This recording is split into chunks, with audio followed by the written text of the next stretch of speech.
I think when you're looking at Stroud versus Young, I think they're very close from my like objective model stance. And I just think the tiebreaker stuff goes to Stroud based on like translatable traits, right? It's where the size comes into play, and it's where the arm strength comes into play.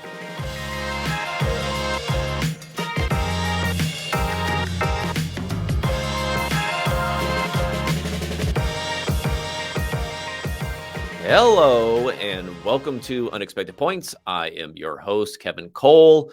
You can follow me on Twitter at Kevin Cole __. This is the analytical podcast here for the NFL. And I'm going to talk to Rich Hribar today. For those of you who have followed him, he's an OG in the fantasy streets, in the analytical fantasy streets. You can follow him on Twitter at Lord Reeves.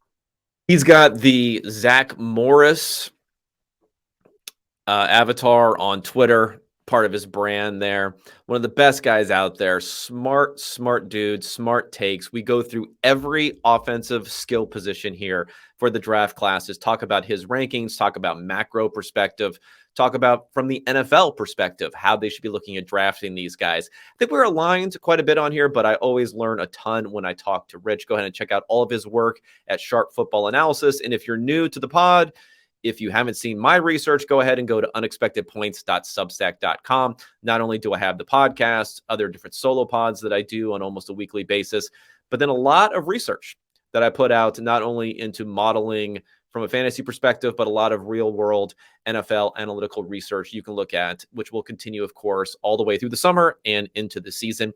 If you have any questions, concerns for me, you can contact me on Twitter, or you can go ahead and email the pod email address. It's unexpected_PTS@gmail.com. Let's get to the content though here. And here is Rich Hribar. Welcome to the podcast, Rich Hribar, the Lord Reeves, not Roto Reeves. How's it going, my friend? It's going good, man. Yeah, I think we kind of get together around this time like every year and kind of chat before the draft. I always love talking to you. I wish the Bears would have held on to that first pick a little longer for you, so we could have milked out some longer takes there. I was on a podcast and said if I was the Bears, I would have taken a quarterback. I took a bunch of heat for it, and I immediately thought, I was like, man, this must be like Kevin Cole lived every day. Yeah, I don't get it as much. Like, I want to take more heat. I'm trying to establish my brand here. I remember, I don't know if you know Jason Fitzgerald, Over the Cap. He runs the site Over the Cap. For some reason, I don't know why, because he's a pretty even keel sort of dude. It's not like he's even throwing out this inflammatory stuff out there. But sometimes I'll say something like regards to the Bears. Like, oh, yeah, the Bears should, think about drafting a quarterback number one. He'll reply to me, like not open, not any quote tweet. He'll just reply and say something about it being a good idea. And then he'll get like 50 replies of people yelling at him. It's like, yell at me. I want to be the guy who's getting yelled at. I was trying to build my brand on that, but you're right. Ryan Poles much too quickly pivoted on that and moved on, and the dream is over. We could have had 2 more months of talking about you either trading Justin Fields or taking a quarterback. I would have been here for that. People were mad. People were mad about the concept of even having to talk about it at all, or even for a couple of weeks. And I think it's interesting. I think it's more fun than talking about Bijan Robinson in the first round. Absolutely, it's a huge mental barrier, I think, for people to like get over, though, because a lot of people treat the draft from a top-down stance, I think, as like an initial tool for just improving, right? When they think that like this is solving the problem that's already created, when it really isn't, right?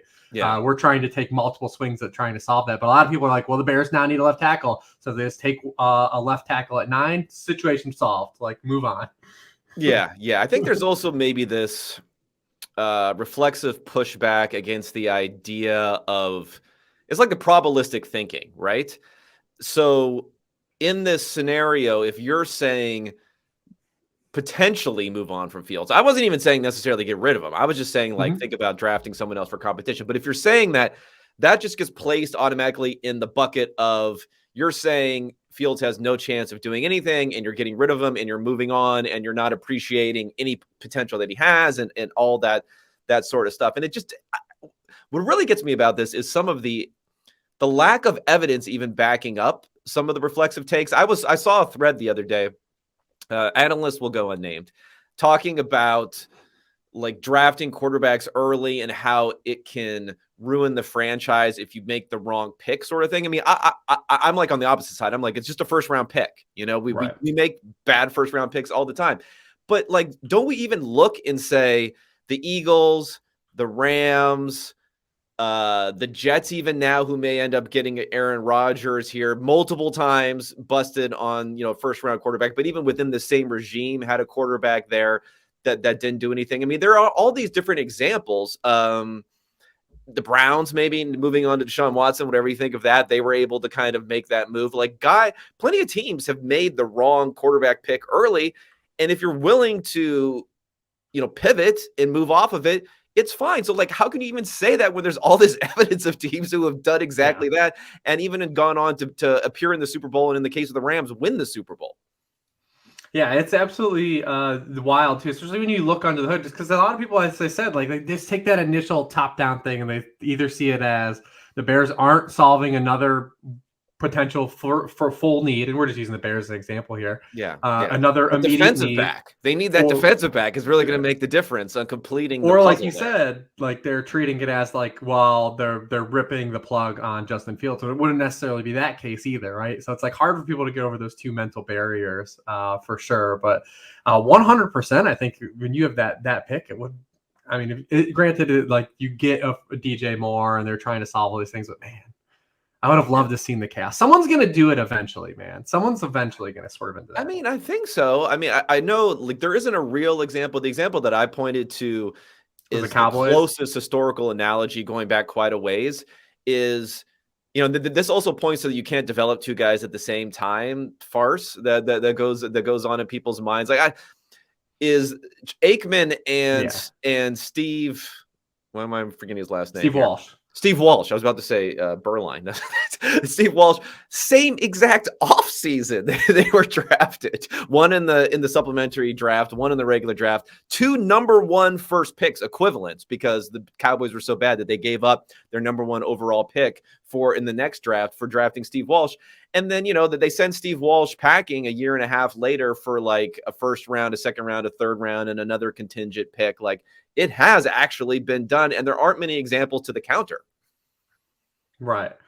Yeah, I would love to see it pull it off, especially now with the the way quarterback contracts are structured, and even the 5th-year option now with if a guy makes a Pro Bowl, and it just the dynamic it changes there in the 5th-year option. There's just a lot to be kind of played with, I think, in that space, especially at the most important position in all the sport. Yeah. Well, anyway, I think part of it also is maybe this class, and we're going to talk about this class a bit here. And, again, like evidence-free sort of assertions. People say, well, Justin Fields is a better prospect. Well, I mean, he didn't go number one, right? So, but anyway, we'll talk about that class and everything else. Try to stick to skill positions here, have the fantasy focus. Also talk about, the real thing, which really aligns pretty closely, I think, when it comes to running back and wide receiver and tight end, honestly, and quarterback to a lesser degree for these guys. Like, I don't think it's this gulf between the two, figuring out who are going to be the great players. So we'll talk about all that. Now, I want to start with running back, if only to maybe build on running backs don't matter and coin pre-draft running back analysis evaluation doesn't matter, because like draft capital, we know is going to be high first round for Bijan, probably no first rounder for anyone else. And then for me, outside of that, it's just let's wait and see who goes where and who they go to. And that's much more important to me than necessarily grinding tape or looking at measurables or things like that. I mean, you want to hit thresholds, but there's a lot of guys we've seen be successful who don't hit what we thought were the thresholds that you needed. Yeah, this class in particular has a lot of different top-down layers that I think are in play as well. One, it's a talented class, but it's very archetypical. There are very much guys that are good in specific roles, but not a lot of like you would look at a guy and say, yeah, this is a 3-down workhorse. Those guys are kind of very lean still in this class for as talented it is. Also, if you look at just the NFL landscape, there are no jobs for these guys. There just really aren't. There's more viable running backs in the NFL than there are jobs. Whereas you can look at this wide receiver class and you can say, yeah, this wide receiver class isn't as good as previous years that we've had. But guess what? There are a bunch of jobs for these guys. There's going to be a bunch of opportunities for these guys. So you got kind of that pulling against the running back kind of position in this class, because we've got a lot of, I think, compartmentalized players, and they're going to need to land in specific spots.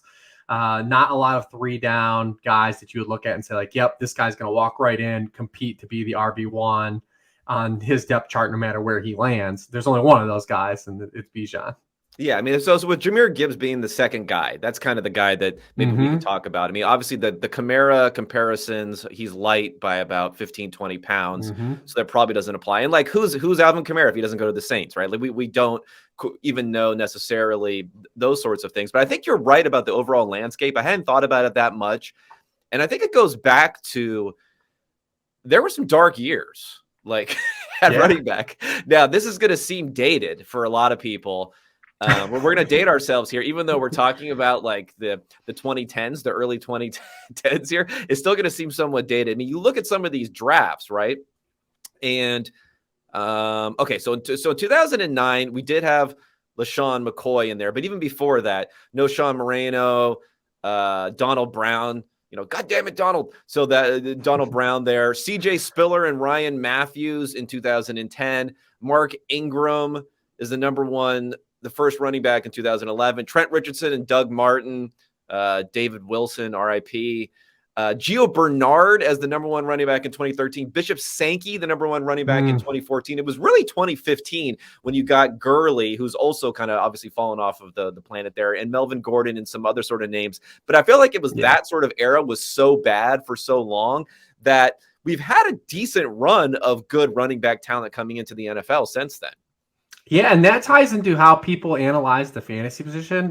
Last offseason in particular, it was a big point of emphasis for people to bring up the age cliff for running backs. And it's like, well, we went through an era where we did have a lot of aging producers, Marshawn Lynch, LaShawn McCoy, right? And then those guys hit kind of that firewall, and we just didn't have an influx of talent after that. So like there was nobody like keeping that cycle going of like to compete to be good NFL producers at like age 28, age 29.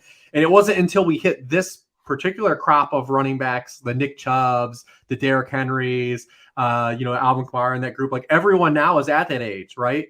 And everyone is kind of using that against them. But it's like, well, let's just take a step back here. Like we just went through like 6 or 7 years where like we got no good running backs in the league. Like eventually it's going to catch up, and we're going to have producers at age 27, age 28 again, because these are the guys who are still the starters in the league. So it is pretty interesting to kind of, think about how that cycle went through that early 2010s where we just didn't really get a lot of good players or any hits at the top of the draft. Yeah. And even a lot of the guys who have gone, or at least a handful of guys who have gone in recent years, I feel like, and again, I'm not a running back evaluator, but guys like Jonathan Taylor, maybe Javonte Williams, Breece Hall, Kenneth Walker to a degree. He's a bit smaller, so maybe not. Those kind of seem like guys who would have been, mid-first round picks in the prior era sort of thing. So we've even gotten better talent a little bit later in drafts. And I think that feeds into this Bijan Robinson discussion because he's not being mocked, at least, to go very often in the top 10 picks, whereas he would have been like a lock top 10 pick sort of guy. I mean, even Fournette was a lock, top. He was in that top 5, Elliott in the top 5. Barkley, 2, maybe would have fallen a little bit more if not for Gettleman owning the nerds with that pick there. What do you think about Bijan? Like, where's he going to land? Is there some possibility that we should just forget about the fact if he goes in the 20s or something like that, what that means for who he can be as a running back? Or should we be taking some hint from that and looking at it and saying, hey, maybe these guys will even have less of a leash and a commitment from their teams than an Ezekiel Elliott had when he was going fourth overall? Yeah, I think more just if he still ends up in the first round, I'm still going to be pretty well interested. I think that you hinted at the league is kind of caught on, but they still can't help themselves like to a degree because you have Najee. You only need one, right? Yeah, and you have Najee. We had ETN still go in the 20s. Like none of these guys were as good objectively as prospects as Bijan is. Really, the only guy that I think was surprising that the NFL showed restraint on was Jonathan Taylor because he was such a good prospect. But I think that the pass catching in that particular class was so loaded that maybe it moved him down a little bit. But the NFL has shown when you have a guy like Bijan, someone kind of always reaches in. It reaches in earlier than we think. So I'm really curious to see on Thursday where he goes. If he does end up in like the 20s, I won't care. As long as he's a first rounder, I mean, he's probably going to be kind of that the team's like lead back. I'm very curious to see though where he lands, because I can't find like a great fit for him like in the first round, and probably because like you, I'm not taking a running back at this point, and someone will. But you know, I try to talk myself into it's like, well, maybe the Chargers feel like it's a luxury, right? Because you've got all the schism with Eckler. He's going to be 29. He's going to need a big contract. Maybe they feel like they're good enough. Like Bijan could be part of their offense. But like all these other teams, like there's no reason for the Falcons to take him at where they are. The Falcons just led every running back category in rushing last year with Tyler one Algier. of my favorite blurbs was on the Falcons taking him based upon best player available. Thinking was the 1-2 punch they could have with Tyler Algier, a 5th round running back, and a guy that you take in the top 10. The 1-2 punch. I was like, oh my god, I'm dying reading this stuff. Yeah, and you have the Eagles. Like, so like when you look like the Falcons and the Eagles, like they are proven systems from a 10,000 foot view that can like plug in serviceable guys, baseline guys, and make them better because the scheme they're involved. So like, why would you need to invest? They've already shown that you don't need to invest capital at those positions in this system. So why would they do it? Then you have like a team like the Buccaneers. He's like, well, the Buccaneers could maybe take him. It's like the Buccaneers are light years away from like getting anything coaxable out of Bijan Robinson to like improve their comeback franchise. season. All right, come on, all right. So I'm like, I struggle to even like really find a spot. Like people talk about the Commanders, and it's just like, I mean, it is funny. They just like, who are the dumbest teams potentially out there, and that's how we're doing it. It used to be like, who are the most complete teams, which is still, I think, how people are mock drafting. I think the more sophisticated people are who are the dumbest teams that could potentially take them. Yeah, and that's where I think we kind of are. But it's hard for me to look at it because internally I say like, nope, this is a mistake from my end. I'm like, this is a mistake, this is a mistake, this is a mistake. Why would you do this? So I can't like find a landing spot for him for like where a team would be like, yeah, that makes sense to take him. Yeah, I'm kind of looking back. I was wondering, what was I thinking in the moment of these early picks? I mean, because we really Saquon, we knew that was going to happen, right? We knew Gettleman was already like had that marked, had Saquon's gold jacket ready and everything else. So that's why he had to take him there. I was on live with you. I was on live with you when Ezekiel Elliott got picked by the Cowboys. That was amazing. That was one of my favorite draft memories, I have to say, because it was one of those ones where you're like, you're fighting yourself. It was like the angel and the devil on your shoulders, where the devil's like, they're gonna take Ezekiel. You're like, no, it can't. The angel's like, they can't actually do that. Jalen Ramsey is right there, like potentially the greatest quarterback prospect from this generation. You're like, and it was going back and forth, and then when it happened, it was just too good.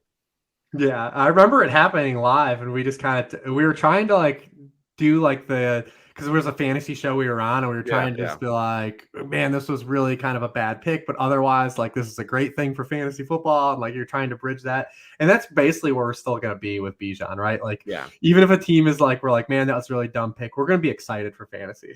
Yeah. I mean, it's going to clear the deck of whatever, competition or whatever is there. It's just that it's cleared. Like Bijan just takes over, so we probably don't have to worry about that. But maybe I'll get a little bit more from the real football side as far as taking him in the first round or not. One thing, but Gibbs is, I think, where the conversation starts, because Gibbs could go like theoretically like high second round, and I even think that's crazy. Yeah, it is. It's nuts. I mean, I don't get how he's anything more, how you can project him confidently as anything more than a dynamic, like third down sort of option with maybe some, shotgun, quick huddle sort of option in the 2-minute offense and things like that. Beyond that, I don't quite see it. Yeah, I think that you're hoping he ends up being like a Tony Pollard like entity who the Cowboys basically squandered his entire rookie contract. He's playing under the franchise tag this year. Like the Cowboys didn't even maximize that. But I mean, in college, Alabama's already shown us like they removed Jahmyr Gibbs. They removed him on the goal line. Yes. They removed him on short yardage. He was the worst running back in this draft class on yards created, after contact per carry on inside runs. So like we already kind of know what he is, right? And like you can find these guys. So like the best version of this running back in the NFL versus like the baseline level, like the gap just isn't far enough to like invest significant capital into, right? Like it's easy for us to say like the best left tackle versus like the baseline level position totally wipes out the margins, right? But that's just not the case here, especially for an elite running back like even Bijan, let alone a guy who's probably going to be compartmentalized. He gets the Kamara comps, 15 pounds lighter than Alvin Kamara. Like really you're hoping he has like for a ceiling perspective, has like the Eckler range of outcomes where he's just so good that he forces his way into the lineup. But even Eckler was super cheap. And like you just kind of ran into that. Like you didn't pay for Eckler. But that's kind of what you're hoping for, that Jahmyr Gibbs is just so efficient with his touches and so good that like he just renders like everyone else saying like we got to get him on the field more.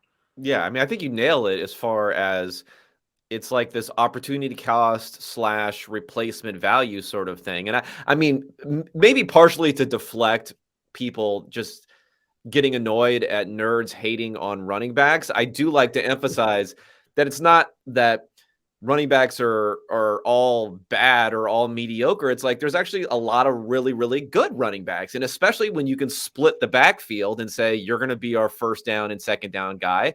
And on third down, if it's 3rd and 3, you're passing the ball 85% of the time. I'm sorry. That's just how it works in the NFL. There's not this huge advantage to having a 3-down player. So because of that, like Bijan has replaceability. A guy like Jahmyr Gibbs is replaceability on steroids. There are just so many different guys you could potentially get who can fill that sort of role that I just don't get. I mean, I guess James Cook went in the 2nd round last year, which was a head-scratching pick there too. And again, it's one of those picks where almost 2 weeks after it's made, the Bills are still looking about who else are they going to get at running back afterwards. So it shows the mistake there. But I don't know. I mean, I guess that 2nd round outcome can happen, but then I'm not nearly as convinced that it's going to lead to anything. Right. Yeah. 100%. And because he's still a player too, and you have to look at it like he still has to earn like a projectable role where like there's a mental firewall for coaches. Like they have a hard time. So like wide receiver weight is something that we'll get to probably on this podcast, but like running back weight is so massive because NFL coaches have showed time and time again that if you're a smaller back, like it takes you so long for them to trust you with those kind of like money touches, like those high value short yardage touches to put you in because they believe that one, these guys get hurt at a different degree, which really isn't true. And that they can be more or less effective. They're less effective. The smaller guys are less effective than a bigger guy running between the tackles. So like it takes a long time for these guys to even multiple injuries, right? To get the full trust of a coaching staff to say, I'm going to give this 200-pound running back all these touches. Like it really is a mental hurdle for like these coaches to get through. And that's what he's going to be working up against no matter how damn good he is.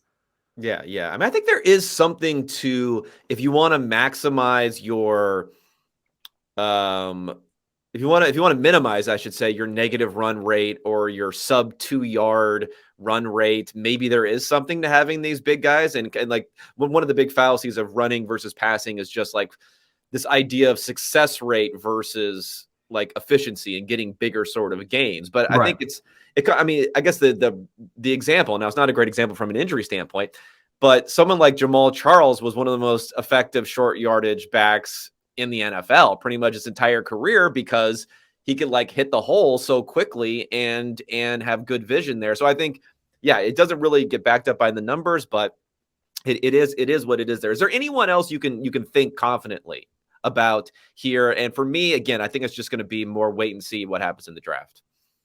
Yeah, no, I'm completely like my post like Bijan tiers run deep, even like my tier 3, because I think you kind of like Gibbs and Charbonnet kind of in like a little mini tier, but like my running back like 4 through 12, you might as well not even number them. Don't even number them. Like you got to number them. That's how you get the clicks. That's how you get I know. It's how you get the clicks in the list, and people are like, but the margin where people say like, well, you have this guy 12 and this guy 5. I'm like, listen, they might as well even have numbers. They're the same guy. Yeah, I think it's interesting talking about like the big plays versus like the how success rate comes. Like that's like what Kenneth Walker was last year, right? Yeah. Like, Kenneth Walker, the huge splash play runner, but on a per down basis was one of the like worst like efficiency based runners from like an NFL perspective. Like he was bad for the offense to give carries to. Yeah. Very, very interesting conversation there. But yeah, none of these running backs, like I'm waiting to see where these guys go. Like there's guys I'm interested in, and like, Kendre Miller and, maybe, Abanaconda or, Sean Tucker. But like if one of these guys goes 5th round and one goes 2nd round, like it's going to change the whole thing, the whole landscape.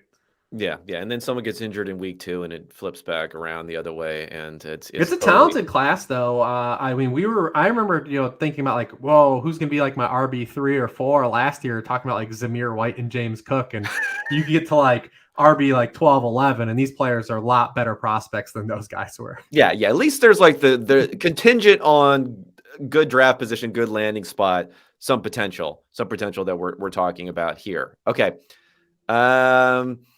Let's just go wide receivers, I guess, next. I don't know. Like I'm like shoulder shrug when it comes to this here. I guess everyone's going to have Jackson Smith and Jigba number 1, and I can agree with that. But even then, I'm not excited. I'm not titillated. Yeah, there's no like Jamar Chase level prospect, right? Like you were kind of looking at just like that home run, that blue chip guy.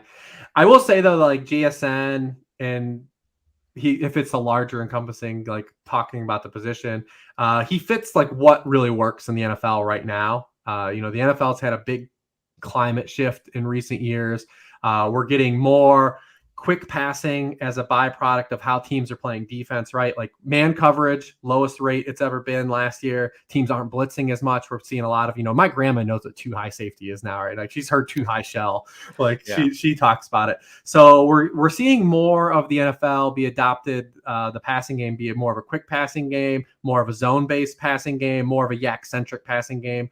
Those are kind of like the areas where like you see like now guys like Cooper Kupp explode, Amon-Ra St. Brown, like, and that's where I feel like the spectrum is for Jackson Smith and Jigba. Like he's probably more from like a floor perspective. You're getting an Amon-Ra St. Brown, and from a ceiling perspective, you hope to run into like a guy like Cooper Kupp. A lot of that is going to be like scheme based and landing in the right spot, but that's the kind of player he is. I think he can still win outside because, Cooper Kupp wins outside and he wins vertically as well. We still need Amon-Ra to get those routes, but I think that's the kind of receiver we're working with. And also, when you look at just this receiver class in general, it's small and light, and we've been trending this way for several years. This isn't just like a one-time thing. Like we're starting to see receivers come in lighter, leaner, and more versatile into the NFL than it was when you and I started at RotoViz, and we used to have like the chubby chaser debates, right? Like if this dude wasn't carved out of Mount Olympus, he's not the prototypical alpha wide receiver 1. Well, the NFL's changed. Like you can throw all that out. It's not just the Devontae Smith thing. I mean, Garrett Wilson was 182 at the combine last year. Like these guys are leaner, lighter. The position has changed, and what wins at the position is a totally different type of archetype than what won in the early 2000s and even the early 2010s. Yeah, it's weird because if you're going to look at a number of 2nd round receivers who outperformed, and maybe you're wondering why didn't those guys go in the 1st round, that's actually, you've seen a decent like cohort of bigger receivers who went in the 2nd round. And it's like, what happens in the NFL, the draft, that those guys weren't going in the 1st round? We're talking about Metcalf, AJ Brown, Deebo Samuel, AJ Brown, I don't know, T Higgins to a degree. Michael Pittman, I guess he's kind of stalled, but that offense is just completely dysfunctional. So I don't know what to say about him. But isn't that kind of strange? It would have been like these guys are getting overdrafted, and then in some ways that type of receiver is getting underdrafted. But I don't think we have a guy like that in this class. No, I mean, you're starting to see like people are trying to talk themselves into Jonathan Mingo, which is fine for like a day 2 pick, but like there's no way that dude's going to get in the 1st round. The kind of the steam. People are trying to talk themselves into Cedric Tillman, who's like a fine player. I think there's a place for him. That's a guy that will run like, hitches, outs, comebacks, turn his body to the quarterback, be really good. But is there like a huge ceiling there? There's a question to be made there. But other than that, yeah, this class really lacks some of those like day 2, day 3 guys that you're going to look at just from the the physical attributes and say like, yeah, this is the guy we would have loved at RotoViz.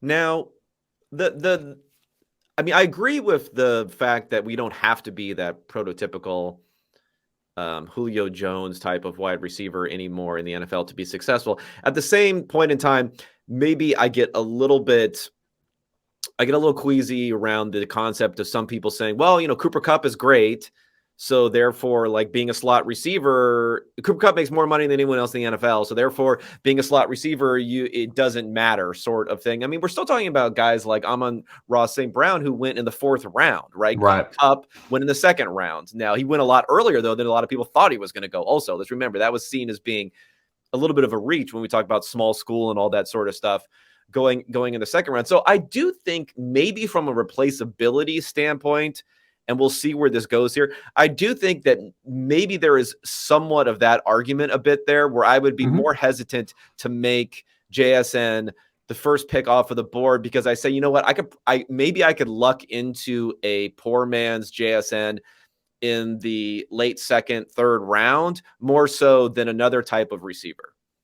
Yeah, I mean, he still takes a projection for that ceiling, right? And that investment where he's probably going to go in the draft, which we assume will be in the top 20 picks, maybe even the top 12. I mean, he ran just 85 total pass routes on the outside in college. 95 was 110 catches at college, came in the slot. He ran just 15 total pass routes at Ohio State with 2 or fewer wide receivers on the field. Right? Yeah. These are all dynamics that are going to change in the NFL for him. So he does still take projection in that regard versus, what you're taking with, you're taking Jamar Chase at pick 5, right? Like absolutely 100%. There's an argument to be made there. And I think that could hurt him a little bit. I think the class helps him though. Yeah. Like, it boosts his elevation because it's so thin and he just universally like the consensus wide receiver one. I know some people will have Addison, some boards will have Quentin Johnston for the same reasons that we talked about, right? Like Quentin Johnston is bigger. Like there's just gonna be an older school approach to say like, this is what my wide receiver one looks like, and also I think Quentin Johnston's interesting because although he is that size attribute guy, he plays like what we've been talking about. He's yak centric. Like he fits his style of play actually fits where the NFL is. Like it's yak centric. He's not really winning a lot of contested catches and winning with size, which makes him interesting. But yeah, I think that we're going to see JSN basically be the consensus wide receiver one and probably locked in be the wide receiver one when we do draft on Thursday. Yeah, I think the other guys have too many flaw, red flag type of situation. Okay, let's talk about Johnston maybe first. You have him ranked below Addison, which I think I agree with, although I guess I'm not really that high necessarily on Addison either. But I guess the thing this is vibes based analysis here. We're going to roll through like something for some reason when I watch Quentin Johnston, I get like some CPAT vibes or something like that potentially from him there. I just don't know. As you mentioned, like the contested catch stuff, the down the field stuff, the hands where I know it's fluky, sometimes drops, but he has that like 12% drop rate combined with maybe if you watch it, there is some body catching, that sort of issues going on there. I guess I'm just not really sold on him versus probably even Addison. Like I would probably go Addison before Johnston just because I'm more sold on what Jordan Addison has done being something that can translate over. Yeah, I think when you're just looking at like the nuance of the position, it's easy for me to fall in love with some of the measurables and ceiling for Quentin Johnston. Like I said, he's awesome with the football in his hand. Like the dude is that he breaks a bunch of tackles. If you can get the ball to him, that's where his size shows up. Is his as a tackle breaker, not necessarily as like a physically dominant, like winning at the catch point guy. But I'm also just like he's very spotty in terms of consistency, and that just scares me. Like for a guy to be taken that highly, disappears a lot. Half of his career games he had fewer than 50 receiving yards. The last time we seen him play football, he had 3 receiving yards. Right. I'm an old school stickler. Like it's because it's nothing that like nothing's gonna show up in any spreadsheet. But like I love when guys like perform in big games. Like it's just a trait like I've always loved. I go back to like when like people were questioning Deshaun Watson, and I always brought up, I was like, I don't know, I just watched that dude 2 years in a row with over 400 yards against Alabama. Like I'm pretty sure he could play. And like Quentin Johnston, the last time we seen him, he had to punch up against Georgia, and the dude had 3 receiving yards. Like that doesn't sit well with me. I don't like my first round receiver, and it's inherently volatile position. Receivers have bad games, and they got absolutely bamboozled and railroaded that game. Absolutely flooded. It's not like anyone on TCU did anything, but it just doesn't sit right with me. And he just has these up and down cattywampus performances, and I don't love that for my wide receiver in the first round, especially if I really need a guy to step in and be like an alpha wide receiver. Yeah, and he doesn't really have an excuse when it comes to competition in the wide receiver core there as being like, okay, I get it. Like for Devontae Smith and maybe AJ Brown last year, where it's like, okay, I get it. You can get quiet for a while because the other guy is the guy they're using. He doesn't really have that sort of excuse as you would have on a powerhouse receiving core, like we've seen some of these guys in the past at Alabama or Ohio State or one of those sorts of places. Like there's no reason for him not to be seeing the ball a lot, especially when you're talking about he's a yak guy. You could try to get him the ball a little bit more underneath also. Yeah, absolutely. So I mean, yeah, it's really tough, man. It's really tough for me to say I would want to go, but like you said, like Addison has shown enough for me where like I look at the red flags and I'm like, yeah, he's definitely undersized. That you would love for me a lot better athlete at his size too, measurably.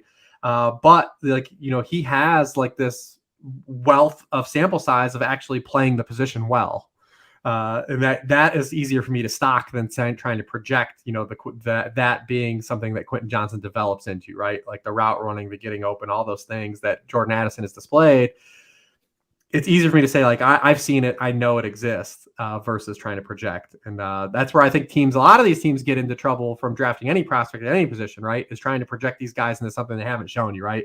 Yeah. It's the old, it's the Maya Angelou quote, right? Like believe someone's always going to show you who they are the first time, right?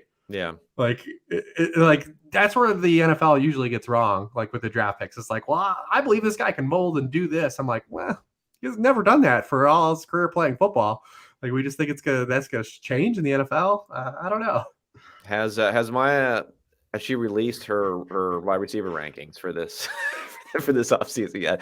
I don't think so. We'll come back to. I would love to get him though. I would love to. Also, okay, Jalin Hyatt. You have him at the beginning of the second tier, unless it's been adjusted since you published this a while back. I think I'm with you on that. I guess for Hyatt, I see him as being maybe a guy who has the biggest delta between like what he could add to an NFL team and an element he can add to an NFL team versus I'm not sure fantasy wise whether he'll be able to just rack up, especially in the PPR, half PPR focus, which is pretty much dominates everything nowadays. Yeah, I mean, tactical value on the NFL football field is what's going to have him drafted highly. Although, like, it's not like this dude did come out and run like a 4.28 or something, right? Like he's still fast. 4.4 light, pretty good explosion if that matters to you. Yeah, the 10 yards, explosive stuff. So yeah, the 10-yard splits, but that's going to have him drafted, right? And he's going to have tactical value to a team. So I'm already kind of like in the early stuff, like skating ahead to like where I believe like some of the draft capital is going to be for some of these guys.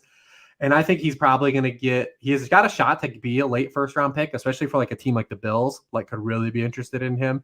Even the Chiefs, right? Like the Chiefs could be really interested in him as well, where they're picking. So I think he has a shot to be back end first, probably going to be like at worst, like an early second round pick just because of the tactical value. I'm with you on the fantasy relation stuff. I don't ever really see him as a guy that's going to, threaten to catch like 80 plus passes, right?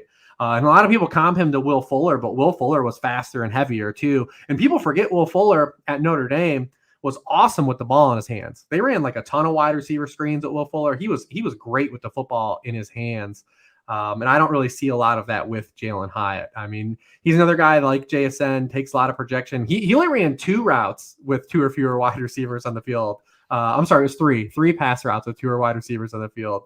It's 50% higher sample size. Come on, respect that. Yeah, pretty wild. And the Tennessee offense in general is really hard to gauge for an NFL projection stance, just because they were doing stuff that NFL teams really don't do.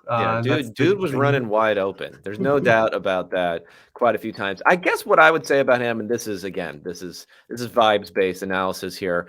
I get the 4.4 at his weight. I do think he's at least it looks like he tracks the ball pretty well, and he seems pretty confident in that way. So I don't know. I feel like ball tracking can also become a difference between sometimes you see a fast guy who just can't like doesn't end up getting the deep passes versus someone who can. And I know that Josh Norris has comped him to Ted Ginn, and I kind of like that. And if you had Ted Ginn who could catch the ball a little bit better, who had a little bit better hands, I think that's a pretty valuable commodity. I think Ginn was a much higher factor in like Cam Newton's breakout MVP season than what his stats would have led you to, just because of his ability to open up the field. Yeah, 100%. I mean, that's a big inflection point of what's going to drive his draft capital. 100%. And in the opposite of Quentin Johnson, like we saw Hyatt punch up, right? Like, yeah, he had 5 touchdowns against Alabama. Like, pretty sure that objectively bad football players don't have 200 yards and 5 touchdowns against Alabama. Okay, let's talk Zay Flowers, because he's the late declare of the top picks. I don't know how much that feeds into or not. It shows up as being significant in modeling because there were so many just like tremendously huge busts. And I'm going to include guys who are redshirt juniors in this kind of like didn't come out as early as they could have type of thing. It's more, instead of like early declare, it's like not earliest declare is what it would be. So if you think about all these guys that had happened in the past, I was documenting some of these guys, and they were just such tremendous busts. And again, we're going back a ways here to 2008. So Darius Hayward-Bay and Justin Blackman were both redshirt juniors. Blackman, I think like low-key could have been good if it wasn't for, knuckleheadedness. But so he's there. Tavon Austin, Corey Davis, Kevin White, Josh Doxson, John Ross, all these guys were late declares or seniors when they came out, and just like massive busts, not even small busts, just enormous busts there.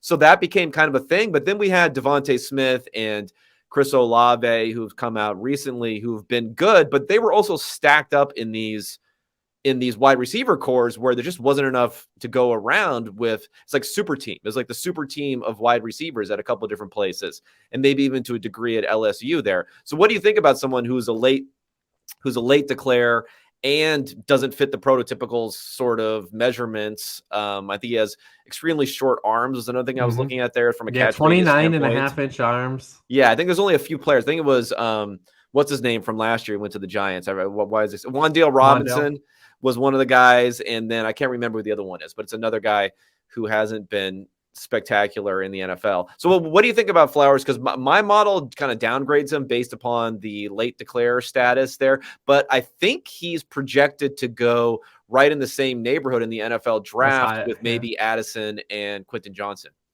Yeah, I'm a little scared. If I was a real NFL team, I'd be kind of scared, I think, investing in this draft capital, because I'm the same way with you. I'm curious to see the early declare stuff and the inclusion now of the NIL money, if that impacts any early declare data, moving that is forward. That's an interesting angle, definitely. Because the pandemic obviously gave everyone an extra year, and some guys stayed. And Olave's case was documented. He said he got a second round grade, and he was like, "No, I'm not going to second round." But yeah, Flowers is interesting because I think a lot of where he wins, it's really excited to like Zay Flowers' tape. It's fun to watch. He's a fun player. Unless you're watching his quarterback is oh my god. Kadarius Toney. It's like fun to watch, but I'm a little bit weirded out by those guys, the fun to watch guys. I mean, he of all players in this draft class too relied on double moves to create his yardage. He had more yardage off of double moves than any guy in this class, and like that's just stuff that's not translatable in the NFL. It's super fun to watch him. Oh, that reminds me. Rondale Moore was the other guy with sub 30 arms, I think. But anyway, yeah, similar player, I think, in some ways. So yeah. But it's interesting, yeah, because Zay Flowers, like Wan'Dale and Rondale, is it like a gadget guy? Like he's like more of like a Tyler Lockett-ish type player. Yeah. But I think his size is going to be a problem at the NFL because like you just can't count on a guy to run a bunch of double moves in the NFL, right? Like it just doesn't happen. And like we talk about, the NFL is structured now where they're not giving up big plays like that defensively. Like that's just not the style of defense they're playing. So like, is Zay Flowers a guy that's going to win with enough nuance? Is he going to be able to push to be like an 80, 90 catch guy? I don't know if he has that in him. I would like him a lot more if he was just like a locked in, maybe second rounder. But like the fact that he's pushing and maybe this class is just elevating him. But because I think he can be arbitraged, right? Like I don't really see a huge gap between Zay Flowers and like Trey Palmer, who's going to go significantly later. Yeah. Or Marvin Mims, right? Like, like the margin between like where those guys are going to go to where Zay Flowers is projected, I don't see that kind of gap, right? I don't really feel like it's necessary to take that type of squeeze.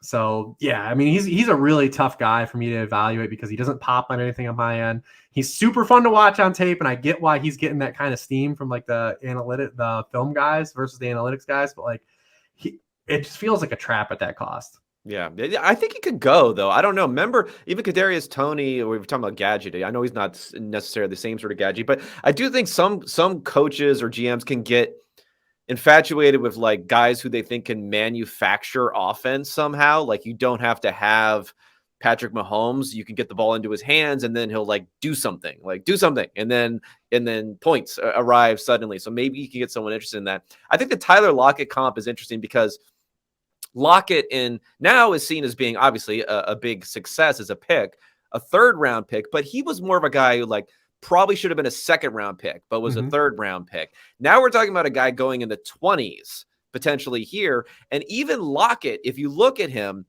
he doesn't break 1,000 yards until his fifth NFL season, starting with 660, 600, 555 his first 3 seasons, only a combined 9 touchdowns his first 3 seasons. If you had a 3-year stretch like that for Zay Flowers with that investment to start his career, that's kind of disappointing-ish. Whereas now you would say like, oh, you're not upset if you got Tyler Lockett in your dynasty drafts. Well, you might be kind of upset if you got that start to a career for Zay Flowers in your dynasty drafts. 100%. Yeah. Context is key. I think, and I say Tyler Lockett from like a ceiling perspective, like you're hoping as an a lot of NFL people player. are saying Lockett when it comes to him. It's not just you. So I'm saying exactly. And that's the ceiling also, right? Yeah. Absolutely. Like there's a definite range of outcomes here where he's just one of these guys that's just too undersized to really win in the NFL. Like it's because it's not just the weight, it's everything combined, right? It's the weight, the 5'9", it's the 29-inch arms, it's all these things put together, right? It's the whole package. And like I said, it's way he was winning too. Like you're not going to do that in the NFL. We talked about Hyatt. Like Hyatt's not going to have all these clean releases, but like he's still not going to be a guy that's like going to have to play like a ton of press man in the NFL. Like it's just not going to happen for him. Whereas, Flowers is going to have to kind of overcome a lot of things that are just like negative overall about his archetype. Yeah. Okay. So it seems like we're decent alignment when it comes to Flowers also. So Josh Downs is your next guy here. I think he would also be next for me. But again, it's another one of these size things. It's getting worse. Like these guys are shrinking. The longer I feel like they're getting smaller every single time I'm talking about them. And Josh Downs is like 100% pure like slot player in the NFL. Yeah. Like there's no like transition. Like he's going to be a slot player in the NFL. He's not going to be a guy. He gets comped to Elijah Moore a lot, but Elijah Moore is a guy who can win outside. Was also just a lot better player than Josh Downs was. Like the counting stats are there for Josh Downs versus Elijah Moore, but the like efficiency stuff still is like massively in favor of Elijah Moore. Another guy that also got the like a real like benefit in terms of like system and scheme for his position at North Carolina going into the NFL, right? Like a lot of his stats, his counting stats just aren't going to purely exist like they did at the NFL level. Now, I know you have a guy ranked between between Downs and this next guy, but maybe we'll talk Marvin Mims for a second because he seems to be one of the larger variations in people's opinions on him. Actually, I don't even know if it's a large variation. I see a lot of people are positive about him, so maybe there's not as much variation as I think. Maybe it's more like where we're expecting him to be drafted versus how good some people think he is. Yeah, I think that's really all it is with Mims. Like, there's not a lot of detractors for Mims, but except for the NFL projected capital, right? Like, he's like, right. So for those pesky guys, what really matters. But like, because he has gotten steam from like multiple places. He's one of the youngest receivers in the class too. He had a great combine, but still, like, nothing's helped him. Like, he still always is like in that third round, like all the time, like third round capital. So if that doesn't change, like obviously the NFL feels differently than the analytic crowd and some film guys, but he's a guy that I think is interesting just because of, he does check a lot of the boxes that you look for in terms of like age, physical profile. He's a leaner guy, but still like he's a good athlete as a leaner guy. Whereas we have a lot of lean guys in this class that also aren't good athletes. Yeah. So he does at least check that. So he's good in explosion drills. He's fast. He won outside downfield targets. So there's tactical value in the NFL. I think he had 20 touchdowns in college, and 19 were on throws 20 yards or further downfield, which is pretty bonkers. Like, so a guy that you're getting from tactical leverage. Maybe he can be kind of like arbitrage at Jalin Hyatt even to a degree. Yeah, I think that's an interesting one. Yeah, I haven't watched him that much. The Just Bombs was pretty good, I have to say. I give it a 8 out of 10. 8 out of 10 for Just Bombs. Speaking of, okay, now the guy you have in between, who I'm interested in for multiple reasons, might have one of the shortest highlight video tapes out there. We're talking about Kayshon Boutte here. First of all, it's just fun to say Boutte. So that's like something that's a lot of meme potential. It's Boutte time. It's, whatever you want to go for that one there. He's one of these guys where, they talk about growth mindset and players you could predict to do really, really well because, they do the extra things. They're not just relying on talent, this and that. He's the opposite of all those, of all those. He's the guy who's like, you look at his combine and you say it's a disaster, but then what about the fact that he probably put no effort into it? So maybe it's not that means it's bad, or is that worse? I don't know what to say. I think it's going to be like all comes down to cost with me here, because if he somehow like turn things around and leverage his 5-star recruit type of status, and I think a guy who looks pretty good when he's actually trying, I think he could be good, but you better damn well not spend too much on him because it could be just a 0. Yeah, I think in the context of this class, he's probably the enigma of this class, but I think he's one of the more intriguing guys, because I think when you talk about when you're getting into the second and third round of this class, we're talking a lot of archetypical guys. We're talking about a lot of guys that are in certain roles. But if there is like a guy that has kind of like everything, if you could say like if it came together, like he has the early career breakout. He's the youngest wide receiver in this draft class. He's a 5-star recruit. Man, he had like 2 pretty bad injuries the past 2 years. Also was not good when he played. Was outplayed by, another wide receiver on the team in LSU last year.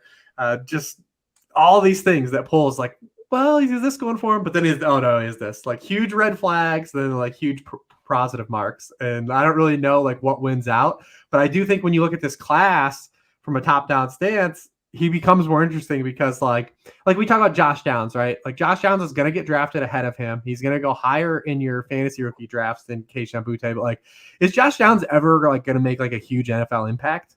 Like, is he ever going to like really like add NFL wins to a team or wins to your fantasy team? I have a hard time believing that. Kayshon Boutte, like at a ceiling outcome, can do both. Like he could do both. So I think that's where it becomes interesting if you're on day 2, right? And you're like, you know what? Hell, I'll take a swing. I'll take a shot on this dude. Like, why not? Yeah. I mean, I think there have been a lot. Well, this is one thing when it comes to wide receivers, maybe more so than some other positions, is the numbers-based stuff I think is more helpful than it would be maybe for running back. We're talking about draft capital. At the same time, there are guys, when guys bust, and this would not be the case of like a first-round bust, but if you think about like Corey Coleman may be the prototype when I'm thinking about this, because I saw my man Sashi Brown in the background here, R.I.P. Sashi, although he's thriving now with the Baltimore Ravens. He talked about, I saw him being interviewed a few years back, and he didn't mention anyone by name, but it's clear he's talking about Corey Coleman, where he said 2 weeks into like rookie mini camp, the coaches were like, we're done with this guy. Yes. Like he's dead to us already. And it's like, how do you figure out that sort of stuff? Because I don't think it helps to even do the charting. And I love the work that Matt Harmon does with his stuff too, but I don't think that necessarily really helps on that sort of stuff either. It's just something you cannot get your head around, that and medicals, because even the charting stuff, when we get to the NFL, like I think charting guys as a rookie in the NFL is extremely valuable for what they're going to do the rest of their career. But sometimes in college, you just don't know who these guys are going to be. Yeah, it's very hard. I mean, and especially when we talk about just like the system some of these guys are in, like the actual goal of the teams first, right? Yeah. And what they're trying to do and what they're involved in. I mean, you could have a guy like, obviously, Megatron's probably a bad example, but, he played in that Georgia Tech scheme and didn't have a lot of targets. So he's a bad example because he went high anyways. But like, yeah. Well, Demarius Thomas was also in the same scheme, which threw off all of our market share models because those guys were. And no, then it caused, what's his name? Oh God, who's the Jets guy who went at the beginning of the second round, who played in the same scheme? I gotta look him up now. Mims? No. I'm talking about years and years ago. Yeah, Hill, Stephen Hill. Stephen Hill, yes. So it became like Stephen Hill, slam dunk. Let's put that. I should have realized when he went. Yeah. His first career game, he catches 2 touchdowns. Everyone's like, "Oh my god!" He forgot how to catch after that, and then it was all over. But you talk about like Tennessee, right? Like we talk about Jalin Hyatt. A lot of people have been talking about Hendon Hooker, and just like how translatable are the things that like Tennessee did in college and what they strive to do versus what these guys are going to have to do in the NFL. It's hard to project a lot of that. So like you're looking at some of the traits and where some of these guys can win at, and you're trying to get some of that squeeze in there. But some of these guys we do know, like I said, like Josh Downs, like pretty clear cut. We know exactly what he's going to be in the NFL. Like I feel really strongly about the player he's going to be in the NFL.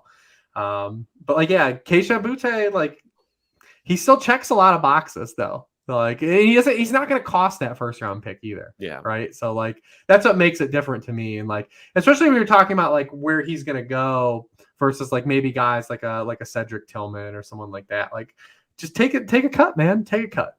Yeah. It's weird. Some of these guys, like I feel like he plays a little bit bigger sometimes than 5'11", 195 when I watch him also. But that's a big receiver. Hands again, sometimes. So yeah, there's potentially something there. Okay. Other than Keyshawn, who else are we looking at? And maybe we'll just skip forward to saying like guys who might go like more likely third round than second or first round. I mean, I guess we can talk about day 3 guys, but then again, it's like, what's the point? Is there anyone out there who you might be relatively high on versus what you're assuming what the market's looking at them right now? Yeah, Trey Palmer for sure. Transferred again because he was buried behind Keisha Butte and Malik Neighbors at LSU. Transfers out, absolutely dominates at Nebraska. But even at LSU, he had like a real high dynamic score for me because he was a great kick returner too, which is always like a good sign to like, hey, you can at least cut your teeth making a roster as being a great kick returner. But yeah, he's a guy I definitely look at. He's got some a little bit of drops, but the stuff he does well is really good. I mean, he is one of these guys. He's 192, which again, like we would look back in years past and say like 192, that's a little smaller. But now it's like, that's like, yeah, we got a little size at 6 foot 192 now. He ran the fastest 40 at the combine. I mean, I feel like he is like the gap between him and Zay Flowers, I feel like is not tight enough. I feel like they can do similar things. They both struggled against man coverage in college. I feel like they're very similar types of guys, and he's just bigger and a better athlete than Zay Flowers. Okay. Okay, let's talk tight ends now. Okay, so this is my tight end. So tight end macro. Let's talk macro first, because it's been this thing where I'm looking back at some of these numbers, and it's like you can make the argument, again, based upon a pretty limited sample of even going back 15, 20-ish sort of years, that like you don't want these tight ends in the first round if you're an NFL team. And even if you're a fantasy player, like let's just wait around, see who could potentially be good, take a shot on an athletic guy that doesn't have any draft capital behind him, that sort of thing. Is that something that is reflecting the true nature of the position and the difficulty in evaluating it and all those things? Or to what degree is that just like the wrong guys? A handful of wrong picks went early, and that explains why these guys have not been good when they've been drafted earlier. I mean, because Rob Gronkowski would have been a first-round pick if he didn't have back problems, right, in college. So I'm always thinking about that sort of thing. Yeah, it's very tough, right? It's tough because it's the one position that outside of quarterback just has like the largest learning curve sometimes of what these guys were asked to do in college versus the NFL in terms of playing, in line, having to block, not just necessarily being a receiver. It's just really hard. It's really hard to say like what kind of wins out. Was it just bad draft picks or, the learning curve of the position? I will say this though. Tight end is one of those positions, if you don't have like a truly elite guy, like what do you really have? You're in a very large bucket with the rest of the NFL. And while you can say that some of these guys might be that in this class, I think the squeeze, if you're taking any of these guys in the first round, is too high, right? Like, I feel like the same way in fantasy drafts, like to take Michael Mayer in the first round, to take like it's a lot to ask because these guys have to be almost generational to matter. In from one in fantasy and then even in real football. So I this is a position I feel like my approach would be I would be more willing to throw multiple guys to the position or try to luck box into guys in rounds 2 and 3 and take shots on guys than ever sinking first round capital into the tight end position. Yeah. I think if you're going to talk about like rank ordering these guys and your degree of confidence that the first player is better than the second player, who is then better than the third player, who's then better than the fourth player. In reality, and this is when teams mess up, is they think that the delta is a lot higher than it is, and that's why they're willing to trade up for players. So the reality has been it's like 52-48 across the board. It's like 55-45 in the first round. For tight end, it might just truly be a coin flip. So then for me, it's like a game of it's like a blinking contest or a game of chicken, wherever you want to describe it. For other teams, I'd be like, I'm just going to sit back and let one of you guys go first and decide who you're going to pick.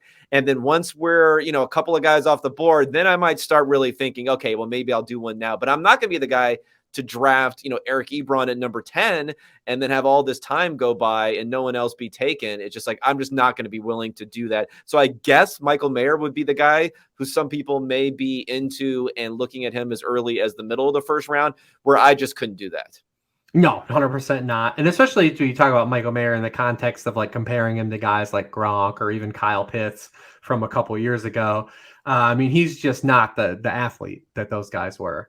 I feel very similar to Michael Mayer as I do Jordan Addison, right? Like you would love there to like him to check that final box, but at least the production is there. And like, there's enough proof that like probably a player that put up these kind of numbers isn't a bad player. Yeah. But also they might not have as high a ceilings that they were able to attain in college in the NFL because of those limitations. Yeah. I think it's like I don't know. I think I probably have heard this comp, but if you're going to say someone like a Jason Witten or something like that as like a great career outcome, who's obviously clearly he's going to make the Hall of Fame, but he did it by being a pretty good blocker, being extremely reliable, and by just being around forever, basically.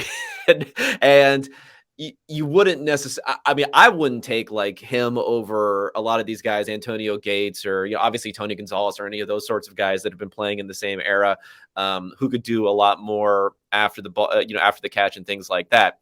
One of the big differentiators here from some of the top guys is maybe age. How do you think about age when it comes to tight end? Because it's a slower developing position, but is there any evidence that age doesn't matter as much because of that, which I guess might be somewhat intuitive? Or do you think there's still a pretty strong signal in guys coming out early? When I did the early declare stuff a couple of years ago, it still showed up as a signal, but it was weaker at the tight end position. But I just think that also because they're just so genuine hits at the position. Right. Yeah. Everyone fails at tight end. Like they're just, you're just going to be like overfitting to a few different, exactly, to a handful of guys. Yeah. Exactly. So that's where it came out. I do think it kind of matters in this class when you look at like Dalton Kincaid is mocked in the first round of a lot of drafts, but like he's older and undersized, and like that's a dude I don't want to like draft with first round draft capital. Like even if you're excited for the ceiling outcome, like that's just like a hands off. Like I'm not going to do that. He's got a good highlight tape though. It's just a lot of risk, right? Like he's an plus older, he's had some injury stuff, player. So I think that's why. Yeah. I feel like there's a very thin line that just ending up with like a Mike Gesicki type player, right? Like, and then saying you're getting Mike Gesicki in the first round, like no one wants that. And then like Mike Gesicki was like a really good athlete too, but So I find that like he's a guy I have a really hard time like getting on board with, like from an NFL perspective with that kind of draft capital.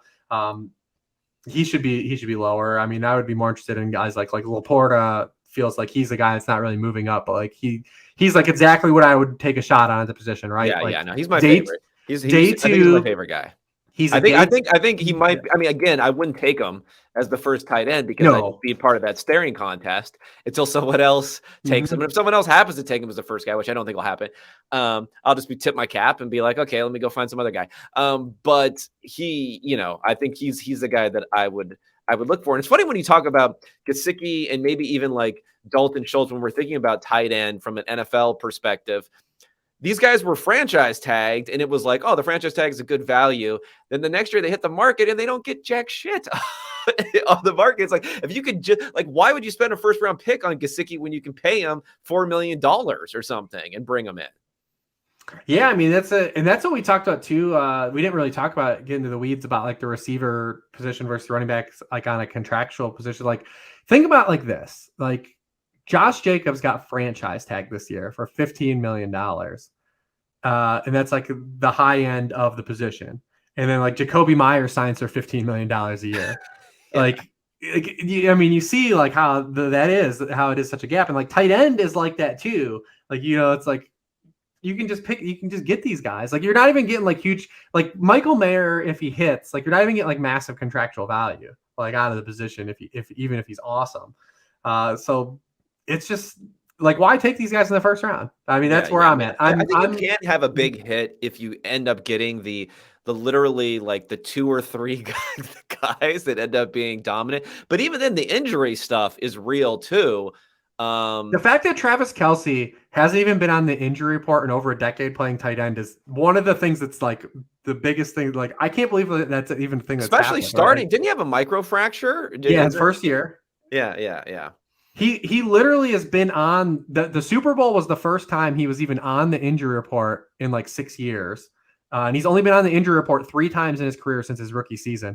And like, just think about how like amazing that is. And maybe it's just something in the Kelce genes because Jason obviously has the Iron Man streak going at offensive line starts going as well. But like, tight ends get hurt a lot. Yeah. I'm kind of think like I kind of feel like if I had a great tight end like a Kittle or a Gronk and those sorts of things, I know they're good run blockers, but do we need to be doing that all the time? Like, you're not. I'm sorry, that's not why you're such an elite player, and it's just like begging for injuries, blocking guys who are just bigger than you are. That's the problem. I mean, normally it's like the dynamic is the offensive lineman is bigger than the defensive player, and that's how they're able to sustain not having their back, just completely split when you're pushing these guys around, and then you have tight ends doing it. So maybe Kelsey's also been helped by not having to do that a whole lot. Yeah, but like never like a pulled hamstring, nothing like it's magic, man. Yeah, It's it is pretty magical. So let's talk about Laporta at least a little bit. You know what I've been trying to figure out again? There's so little signal in any of this stuff, but I'm even looking at maybe Chig Okonkwo last year and some other guys, like maybe like forced missed tackles or things like that is somewhat interesting to me for these smaller guys. And he seems like he's pretty good in that sort of area. Yards after the catch with this too high sort of safety system, where guys can run the seam sometimes, but then also deliver some yak, I think is important. But other than that, I don't know exactly what to do other than throw a dart at an athletic guy. I guess Darnell Washington is the athletic guy that you're not as high on. I don't think I am either. Why are you lower on him? Because he's maybe tight end 2 in some scenarios, maybe an early second round or late first round pick in some scenarios. Yeah, I wouldn't say it's just not that I'm not high on him. I think Laporta just has is a proven receiver more than Darnell Washington, where he takes a little bit more projection as a wide receiver. So the dude is built like a house, like he's a demon. 6'6", 264. There's a reason he was out there blocking, right? Like he's got 264. What's that? For your receiver, for your tight end receiver. Like, I don't know if I even wanted to. I realized Gronk was a big dude, but Gronk's like an anomaly, right? Versus these guys I'm talking about, like the Tony Gonzalez's, the Antonio Gates, the Kelce's, the others who can kind of like, work in that things. Like, I feel like that's probably, if there is any sort of replicable archetype, that seems better to me than the 265-pound guy, but I don't know. Yeah, I echo that too as well. But I like Laporta just because he's got like the proven production, and I like Laporta too because they actually had him play wide receiver at Iowa because they're team was terrible. They had 7 passing touchdowns last year. But he led of all tight ends. He led the class in routes run as an actual just ISO wide receiver. He was also really good against on those routes. He was really good against man coverage. He ran the most routes against man coverage of all tight ends in the class and was good in that as well. So, I mean, I like that he actually is like has wide receiver traits and then comes with the other stuff, right? Like comes with the yak, comes with the physical ability, comes with being an athlete, comes with the Iowa stigma of these guys. Although the last 2 guys have underperformed, even though people keep talking about think about Iowa, like as far as tight end evaluation. It's like we're gonna have Kittle go in the 5th round, and then we're gonna take Hawkinson, who's not like an athlete compared to Kittle, and it's it's shown early in the NFL. Like it's shown in the NFL. Like Hawkinson has been a very baseline player outside. Like he's been very just volume induced at the NFL level. He's just all volume, right? Kind of for him so far there. So anyway, I mean, Darnell Washington from a perspective of throw a dart at these guys, maybe. But Darnell Washington's probably greatest gift is going to be a curse for him because he's so hulking and so big. Like teams are going to have him block. Yeah, definitely. Teams are going to use him to block, man. So that's why, I mean, when you're ranking these guys for fantasy, like it's harder to see him like being like a huge like target share guy, right? Like that's the other way. And then you got guys like, Zach Kuntz, Tucker Kraft, Luke Musgrave, like those guys, like even if those guys ended up hitting, I feel like I'm more comfortable taking those guys if I was an NFL team or even in your fantasy drafts, taking those guys later on than trying to hit that home run. Because we saw it with like even like Trey McBride last year where like everyone's talking about his production profile, but like you have to have a transcendent player like really change the dynamic, right? Where you can get just like an absolute guy like Jalin Hyatt, he can end up being just like a functional wide receiver 2, wide receiver 3, and that's just more important. Yeah. It's just more important on an NFL tactical level and fantasy level. It's just more important. It makes a larger impact. Yeah, I think they have. Yeah, I think they have athleticism. Maybe there's just more space in these college offenses, so a tight end can do something where you need to have a little bit more of something special. I think to be like an efficient target at the NFL level as a tight end, rather than just like the least best option on a particular play to gather up targets. Okay, quarterback. Are you still on Team Stroud here at number 1 now that I don't know, he's like moving into the 2nd round or something? I think by how the hype is going. Are you just biased? Is this Ohio State bias that we have to call out here? We have to call out all of our biases on this podcast. No. I'm not an Ohio State fan. I live in Northern Ohio, but I'm not an Ohio State fan. I did live in Columbus for a little bit too, but I'm not a huge Ohio State honk like a lot of people. But I think when you're looking at Stroud versus Young, I think they're very close from my like objective model stance. And I just think the tiebreaker stuff goes to Stroud based on like translatable traits, right? It's where the size comes into play and it's where the arm strength comes into play. Like I just give him kind of the edge. I also think Stroud's mobility is being undersold a little bit because yeah. I mean, you have like the Goff comps and things like that. And Goff was just a nothing burger when it came to any sort of potential for athleticism. I actually think Stroud's going to run a lot more than Bryce Young in the NFL level too, because one, in the college level, he had more designed runs than him already. He's going to have more designed runs, but Stroud didn't run a lot in college because why the hell would he? Like he's been playing with, awesome receivers and 5-star recruit receivers his whole career. Ohio State may have 2 offensive tackles taken in the 1st round of this draft class. And you can say, well, maybe all those things propped him up, but he didn't have to run because he was getting the ball to actual players that mattered, He never ran a 40, right? No, but also if you go back to Ohio State did give us a sample though. Ohio State played a game against Northwestern this year where they couldn't throw. There was like 35-mile-per-hour winds going into one direction. No team could throw a forward pass. And in that game, they called, they ran the RPO game through Stroud, and he was good. He was objectively good running the football in that game. And then we also got the out of structure stuff against Georgia afterwards. But you go to that Northwestern game, he has that ability to be an effective guy in the design quarterback run game. He just didn't have to do it at Ohio State because why the hell did Ohio State have to press the issue to ever have him do that? Bryce Young is not going to have the designed quarterback runs in the NFL at his size. He's just not going to have those. He's going to have the scrambles or what he's going to have. And he's a really good guy at just inviting pressure and playing off that pressure. Better in that regards than Stroud, but Stroud's going to have more rushing in the NFL than he had at the collegiate level. I guarantee it. Yeah. I mean, it's a little bit of like what we saw with Fields. I think if you also want to point to in the little Fields lost so many got, rushing yards because of sacks. Yeah. Well, no, I was gonna say, like, Fields, if you don't have to run, then you don't. Like, he had fewer rushing yards than like the Trey Lances of the world or whatever in the same sort of class. I mean, he might have even been like Zach Wilson-ish. I'm not even sure how they compared. Wilson definitely had some touchdowns that he ran in, but it was kind of stuff. It was kind of like Matt Corral. Like, that's probably not going to happen in the NFL, despite the fact that you're doing it. Whereas I think it's similar maybe to like Desmond Ridder, where we saw that he didn't have to really run that much in college. He ran like a 4.5, whatever at the combine. And then I'm not sure about during the season, but I think he did run. He did scramble during the season, but definitely during the preseason, the dude was just scrambling like crazy and picking up yards where you never really saw him do it in college because he didn't have to. Yeah, I mean, 100%. There's no reason for Ohio State that really run a lot of quarterback runs. There's just no reason.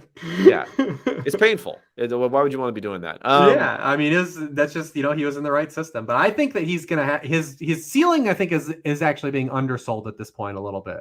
Yeah. So I guess So here are my concerns about him. Again, this is very much art, not science.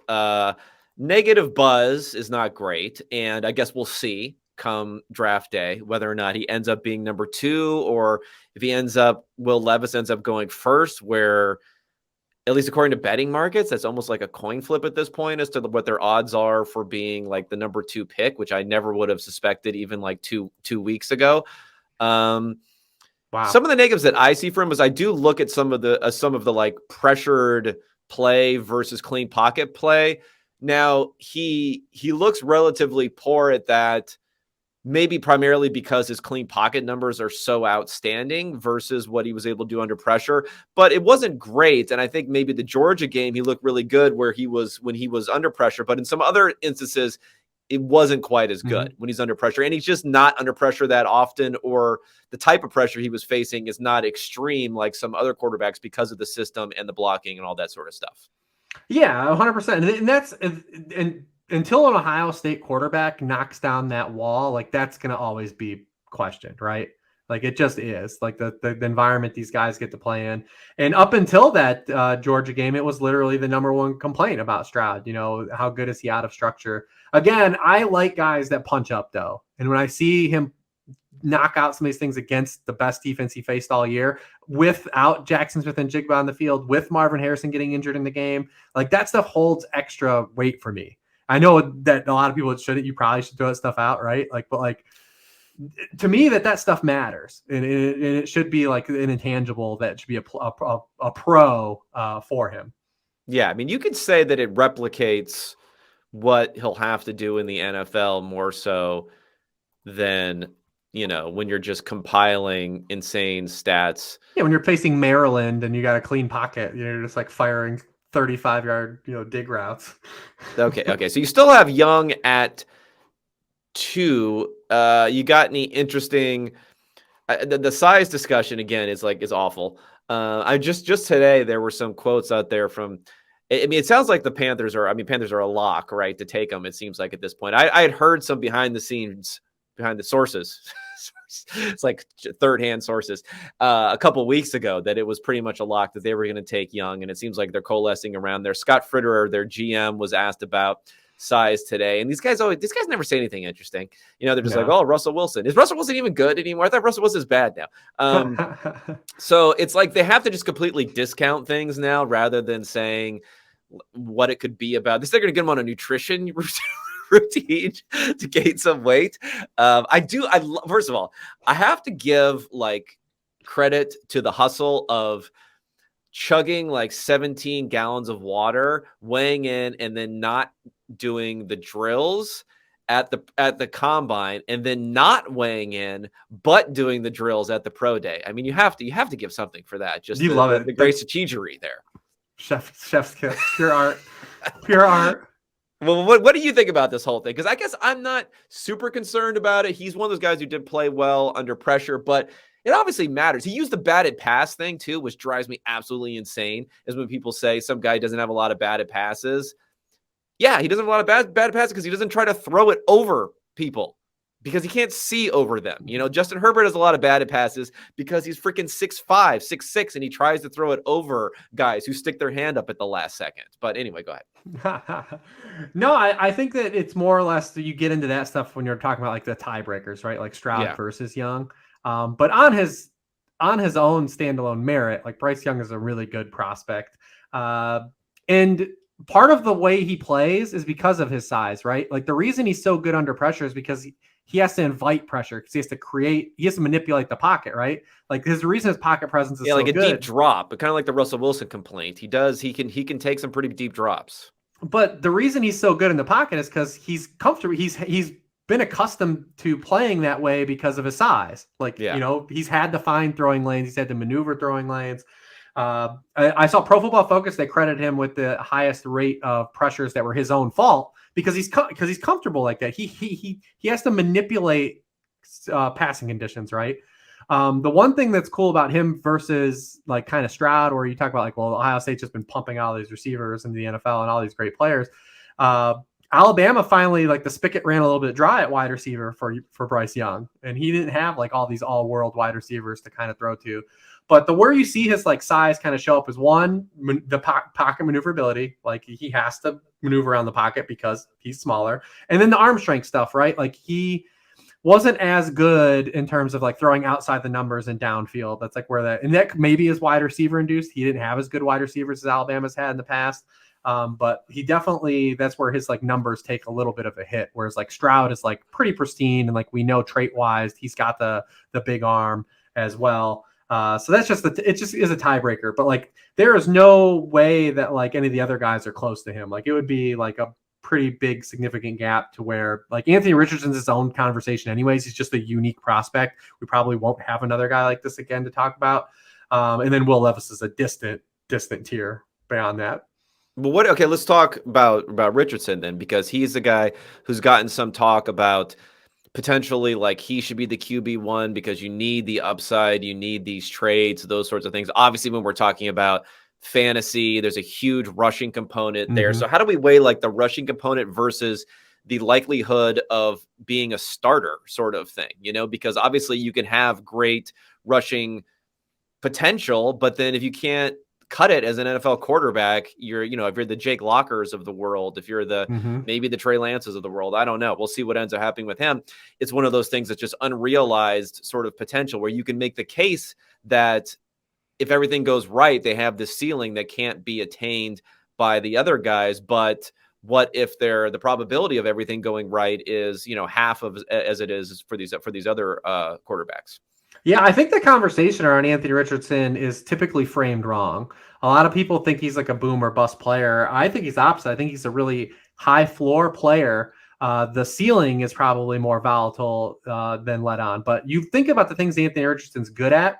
They're EPA cheat codes in the NFL. He's a great rusher and he's awesome at avoiding sacks. Like those are EPA cheat codes in the NFL. Like he's going to be like a good EPA per dropback guy, right? And he's going to put his teams in like having them like be an efficient offense, right? Like in terms of success rate, his offenses are going to look good, even if he only completes 55% of his passes because of the things he doesn't give you those negative plays.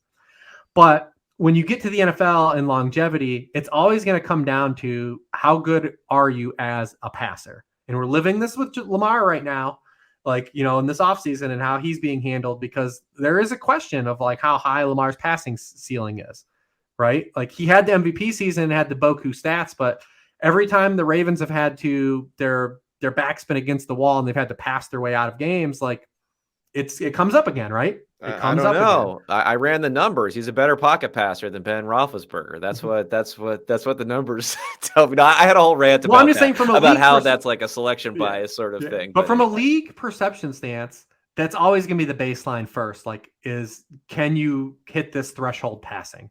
Yeah. And we've seen like guys that are great rushers and great EPA guys like Cam Newton, it'd be fleeting. He had one season where he was a great passer. The rest was subpar, very mediocre. And it caused like his teams from being able to get over the hump, right? Anthony Richardson gets kind of comped to all these guys, but like as a passer, he's just so significantly worse than all these guys. He gets comped to Jalen Hurts. Jalen Hurts was a objectively far better passer than Anthony Richardson coming out. I mean, Cam in Newton, his final season, it was like his numbers were legitimately awesome. Yeah. Yeah. Dante Culpepper, Cam Newton, all these guys, the baseline was just objectively higher. So that's where I think people get it wrong. They think Anthony Richardson is a boom bust player. I actually think he's a really high floor player and a high floor offensive player, but the ceiling is always going to be driven by the passing, and his longevity in the NFL is always going to be driven by the passing. Yeah. So can you get over that hump? Because historically, him hitting would be kind of amazing. Like, not a lot of guys with his passing metrics develop in the NFL. But he's great at avoiding sacks, which we love, and he's a great runner. Yeah, I think it's one of those things where, I mean, I wrote about how his short area passing in particular is like the problem, and that's the most stable thing. So I was more pushing back against this hype that's building. But now if we're going to flip around the other direction, I do think for guys who are evaluating on film, it's easier for them to see the accuracy issues than it is for them to see things like sack avoidance and that sort of thing. Because it's kind of like, I remember, I don't know if it was Bill James, one of the guys talking about baseball. The difference between a guy who hits 250 in baseball and a guy who hits 300 is one extra hit every few games. It's like you're not going to be able to pick that up and notice it as much. You can kind of notice with the passes. Like if you're missing 3 or 4 more passes a game, that's going to be very noticeable. If you're taking 1 extra sack per game, you can kind of say, oh, I get it. He was pressured. It happens, this and that. But then if you're taking a couple of extra sacks per game, now we're talking about the equivalent of an interception's worth of expected points lost on that type of play. And it's massive. Yeah, this is the Justin Fields kind of thing that ties into the conversation we had to open the show, is that objectively, Justin Fields is the worst quarterback in NFL history in taking sacks, and turning pressures into sacks. Like we talked, Anthony Richardson was pressured on 37% of his dropbacks at Florida this past season. He only was sacked on 10% of his pressures, lowest rate in this class. He also had a lower rate of pressures that were deemed self-induced for Pro Football Focus, than Bryce Young and CJ Stroud. So like you can't even draw the thing of saying like, well, his style of play invites pressure. That wasn't true either. So yeah, I mean, that's what I said. That all ties into where I believe like the floor is a lot higher than people are giving Richardson credit for. It just comes back and just like, how really much are you going to marry yourself to like the passing's going to be better. And that's the gap, right? That's why he is truthfully not in consideration for these teams to be taken at 101, is because the other guys are just a lot better projectable passers. And the NFL is always going to start there, right? They always are. And we're getting better athletes anyways playing the quarterback, so Richardson is like the old throwback Konami code guy, right? He's where it's like it's changed over the course of history, because now we have guys that are running and throwing for 40 touchdowns and having these elite passing seasons, where Richardson right now is like, you can build the strength of the Justin Fields, right? It's all Konami, but now what are we getting from the passing? Is it good enough? Yeah. Like I said, I kind of fluctuate with a lot of these guys. I think I'm starting to almost be higher on him than what's starting to happen from some buzz here. And maybe that buzz, and we'll talk about Levis here, is getting a little bit stronger there. Yeah, I don't know. Levis just has the type of profile where I'm like, I think I'm out. I'm just 100%. Out. Yeah. We talked about it's the thing that we just talked about. It's the bad plays, right? Like those are things that like are sticky too in the NFL. I mean, he's terrible at avoiding pressures and sacks, right? Like he takes class high 30% of his pressures this past season were sacks, so he's not avoiding sacks. Then the turnovers, right? Like he led the whole class in red zone turnovers and red zone sacks, and then you take in like he was terrible against Power 5 opponents and like all this stuff. Like he was asked to do his pro style, right? Like the offense he was in he has translatable situations that he's going to be in the NFL, but he wasn't good in them. So like it's really hard to say. Like, have you seen the biceps though? Have you seen the biceps? I mean, he's a good athlete. He's got a huge arm, right? Like, but even like Josh Allen had a way better objective profile than Will Levis. So it's just a squint to see it. I put in the quarterback notes too, because you're going off my rankings. he would have the lowest grade because it's weighted for age, and he's going to be a 24-year-old rookie. He would have the lowest pure passing grade in my model to go in the first round since Jason Campbell did. So that's what we're working with. Well, did you age adjust Brandon Whedon in your model? Yeah. He breaks the model there, hopefully. Yeah, but I mean, Will Levis is a guy I think is like a great guy to take in the second round and hope that you run into something on that contract, right? Like contractual leverage. Like where the guys went last year, I think is where Will Levis should go. And if you want to push back and say a little higher for physical traits, cool. But day 2 is where you should go, and you get him on that day 2 rookie contract. Because if you take a first-round quarterback, and this is going to be the thing with Anthony Richardson, where everyone's like, you're going to have to wait with Anthony Richardson. Listen, if a team takes Anthony Richardson in the top 10, their feet are going to immediately be put to the fire that he's going to have to play, right? Like, yeah. I mean, you just like it's good. It's more in my opinion, it's more dependent on who your veteran quarterback is and how well your team does when that quarterback plays, than how good or ready that quarterback is. That's what 100%. matters. Patrick Mahomes doesn't play as a rookie because Alex Smith had an MVP like adjacent type of season, and the team was good and they made the playoffs. That's just the way that it works. If a quarterback stinks, if you're 1-5, 1-4, maybe even 1-3, like, you're going to be putting in that rookie quarterback no matter how they're looking if you draft them that early. Even a situation where people like the Lions have the luxury. The Lions have all these expectations. If the Lions open the year like 2-4 and Jared Goff is just mediocre, you're immediately going to have this conversation. Oh, yeah. You're having that conversation at 2-2, probably, knowing the way that things go here. And the fact that everyone hates Jared Goff. Jared Goff looks particularly bad when he's bad too, so it doesn't help him there. Yeah. Is there any thought of Hendon Hooker over Will Levis? Draft capital. If Hendon Hooker ends up, I don't know, who knows where this guy's going. Yeah, this smells like last year to me, where guys were being talked about in the first round, they go in the third round for Hooker, but I don't know. Yeah. Oh, he's not going to the first round. I would bet against that. I don't know what's going on. I have no clue. But I do see I like Hooker at his draft capital more than Levis at his draft capital, projected NFL draft capital, that is. Yeah. I would feel more comfortable. Now, if they were both like second round picks, we could have a conversation. But I mean, I still would probably just say that the negatives for Levis are too much for me to ever get on board with the quarterback, right? Yeah. The floor is too low because the negative plays don't clean themselves up. The sack avoidance and the turnovers, like I just can't get in bed with that, right? Like Hooker takes some projection because we talked about the Tennessee system ad nauseum here, but he's got relatively clean plays. Like he doesn't have a lot of negative plays on him. So I know I'm not taking that on. So I still have to mold him into something at age 25 coming off of an ACL. He's got pressured sacks. I mean, that's the thing that scares me about him is like I graphed this like percentile of scramble rate and sack rate, and he was like 100th in both as far as under pressure. Like under pressure, he's either scrambling or getting sacked more than 50% of the time. So 50% of the time, if he's pressured, the ball does not leave his hand. And this is back-to-back years. It happened also in 2021. That scares me a little bit because that's the other guys who were in that corner were Justin Fields and Marcus Mariota. Yep. The guys, like when they were pressured in college, they just didn't run the offense. It's like the offense just went away basically when they were pressured. Yeah, I mean, I put a note here for you. He had 12 pass attempts outside of the pocket last year. He's not looking to get out of the pocket and throw, right? Like keep his head downfield.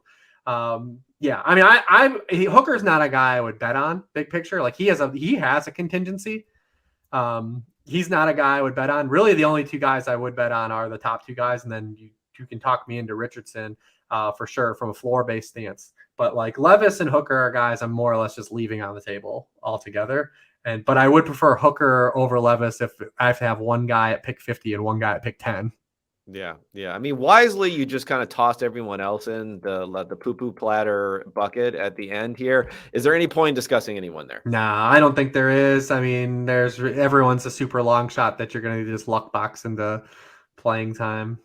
Yeah, I mean, what's somewhat interesting, and again, sometimes we have trouble figuring this out because I would have thought going into last year's draft that all these quarterback situations were settled, and then we just had absolute chaos over the course of the year. So I guess one upside for like a non-first round, maybe even non-second round, who knows, quarterback this season would be that so many teams are unsettled at quarterback that maybe someone gets a chance. So once you know who that guy is, who might get a chance to go and play, then go and figure out whether, you know, you can hold your nose and say, oh, maybe this is a guy worth rostering just to figure out what might happen in the future.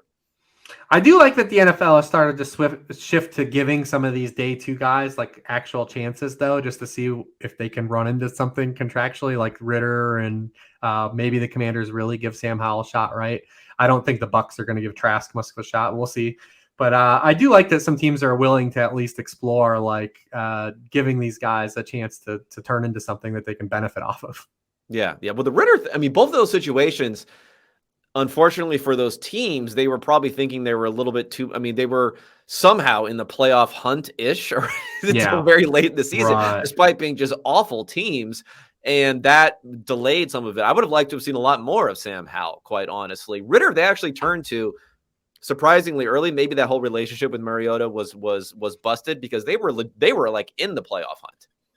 Yeah, I mean, he's a guy that probably should have played earlier the way Mariota was playing because it was like a record. Like the Falcons, Mariota wasn't bad efficiency wise, but he just never threw. They're never throwing the ball with him. So what's the point? Yeah, and he was so bad. Like his on target stuff was so bad. Obviously, you know, Kyle Pitts gamers know how that life went. He was running the ball though. He was running the ball effectively for sure. And then he would fumble. So he'd have like a back-breaking fumble with a minute left in the game, but. Yeah, he was doing okay until then. But yeah, the rest of these guys are more or less like whatever. Yeah. What about DTR, Dorian Thompson Robinson? I only like him because he can run at least. Like he's like Tyler Huntley. Right. Like people get excited about Tyler Huntley if he plays a couple of games. So you know, why can't we get excited about Huntley him? Can be a lot better than he's shown the past 2 years. It's just that the Ravens have been exposed in their team building. When Tyler Huntley's gotten to play, it's exposed exactly our offense is that one, he's definitely not a top tier quarterback, but I think if you have weapons around Tyler Huntley, he can be a serviceable backup for sure. Yeah, that's the only reason I thought about DTR just a little bit because he might have a little bit stronger arm too. I mean, Huntley definitely does not have a very good arm. So I was like, if his comp is Tyler Huntley, you know, if we want to go back to the old RotoViz, YOLO QB days, like that's him. Just run him as your YOLO. Yeah. Yep, that's DTR for sure. All right, my man. I know so long here, but we had to get through all this. I appreciate your time, Rich. What do you want to plug? Well, you got anything to plug here for what's going on? I've been going through these rankings here. You have all that stuff, the Sharp Football Analysis. What else you got for us? Yeah, I mean, right now I'm doing team needs with Dan Pizzuto, where we're kind of breaking down all the rosters, and I'm throwing a bunch of great offensive nuggets in on there. If you want to check all those out, especially if you have guys that you have in fantasy, check those out on the site. Once we get to the draft, you know, all that good stuff. You know, we'll have updated rookie rankings, fantasy fallout, all those other good things. But we're just enjoying kind of this last week heading into the draft and ready for some guys to end up on some real NFL teams. Yes, then the fun begins. All right, well, thanks, my man, for everything. One of the most respected opinions out there for me, and I'm sure a lot of other guys out there. So thanks for making the time. Wow, absolutely.